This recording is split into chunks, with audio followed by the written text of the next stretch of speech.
Hello, my beautiful sponges. So sorry about some delayed pencasts. I just realized yesterday's didn't go through, or 2 days ago didn't go through, and it all shot through at the same time on Sunday morning, and Sunday mornings was late because, well, that's on me. I was late. But yeah, odd. Leviticus, we're going to get through this, I promise. We're not going to be stuck in Leviticus forever, even though you may feel a little bit like that. Now, let's go ahead and jump on into Leviticus 26, wrapping things up. Let's see here. It's blessings for obedience. So all of these things that we've learned in Leviticus, these are the blessings that come from that obedience. Do not make idols or set up carved images or sacred pillars or sculptured stones in your land so that you may worship them. I am the Lord your God. You must keep my Sabbath days of rest and show reverence for my sanctuary. I am the Lord. If you follow my decrees and are careful to obey my commands, I will send you the seasonal rains. The land will yield its crops, and the trees of the field will produce their fruit. Your threshing season will overlap with the grape harvest, and your grape harvest will overlap with the season of planting grain. You will eat your fill, and you will live securely in your own land. I will give you peace in the land, and you will be able to sleep with no cause for fear. I will rid the land of wild animals and keep your enemies out of your land. In fact, you will chase down your enemies and slaughter them with your swords. 5 of you will chase 100, and 100 of you will chase 10,000. All your enemies will fall beneath your sword. I will look favorably upon you, making you fertile and multiplying your people, and I will fulfill my covenant with you. You will always have such a surplus of crops that you will need to clear out the old grain to make room for the new harvest. I will live among you, and I will not despise you. I will walk among you. I will be your God, and you will be my people. I am the Lord your God, who brought you out of the land of Egypt, so you would no longer be their slaves. I broke the yoke of slavery from your neck, so you can walk with your heads held high.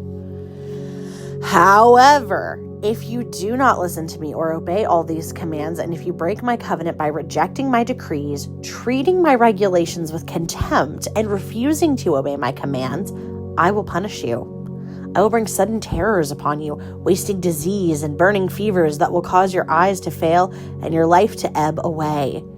You will plant crops in vain because your enemies will eat them. I will turn against you, and you will be defeated by your enemies.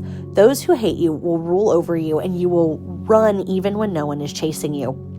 And if in spite of all of this you still disobey me, I will punish you 7 times over for your sin. I will break your proud spirit by making the skies as unyielding as iron and the earth as hard as bronze.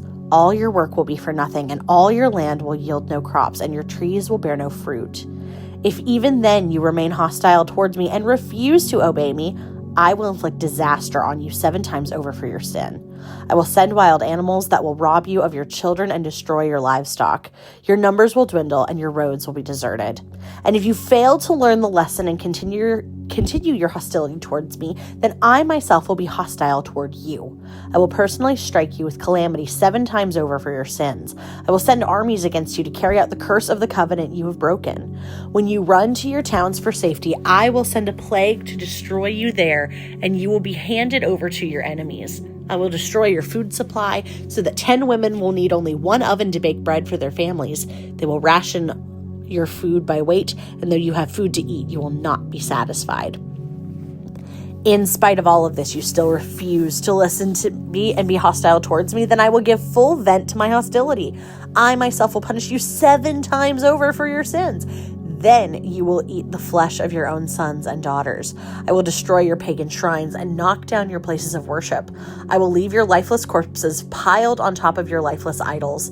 I will despise you. I will make your cities desolate and destroy your places of pagan worship. I will take no pleasure in your offerings that should be pleasing aroma to me. Yes, I myself will devastate your land, and your enemies who will come to occupy it will be appalled at what they see. I will scatter you among the nations and bring out my sword against you. Your land will become desolate and your cities will lie in ruins. Then at last the land will enjoy its neglected Sabbath years, as it lies desolate while you are in exile in the land of your enemies. Then the land will finally rest and enjoy the Sabbaths it's missed.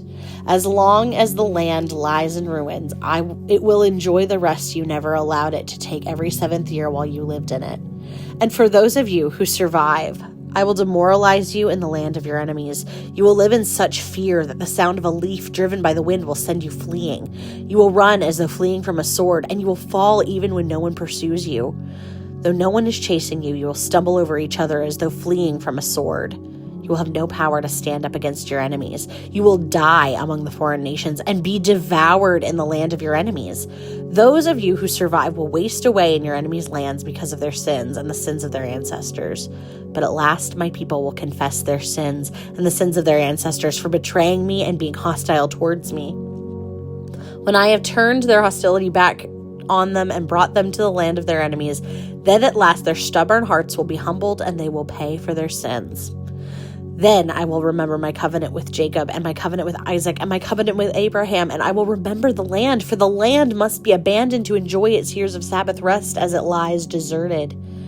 At last the people will pay for their sins, for they have continually rejected my regulations despite my decrees and despised my decrees. But despite all this, I will not utterly reject or despise them while they are in exile in the land of their enemies. I will not cancel my covenant with them by wiping them out, for I am the Lord their God.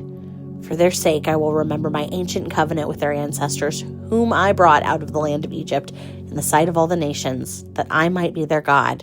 I am the Lord. These are the decrees, regulations, and instructions to the Lord given through Moses on Mount Sinai as evidence of the relationship between himself and the Israelites.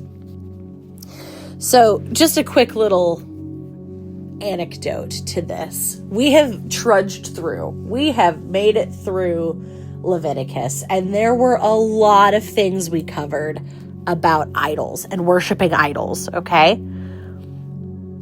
As we go forward in the Bible, and I know we're not doing it chronologically, but as you look at all of these other sections in the Bible, remember what you have learned in Leviticus, because I remember my first couple of times reading through the Bible, the thing that kept coming back to me was God is consistent with what he says he's going to do, both in the good and in the bad. So when we hit these places in the prophets where God is talking about the contempt that they are showing towards his laws and decrees, it's not like they didn't know them. Like what we just read in Leviticus is the law. It was read all the time.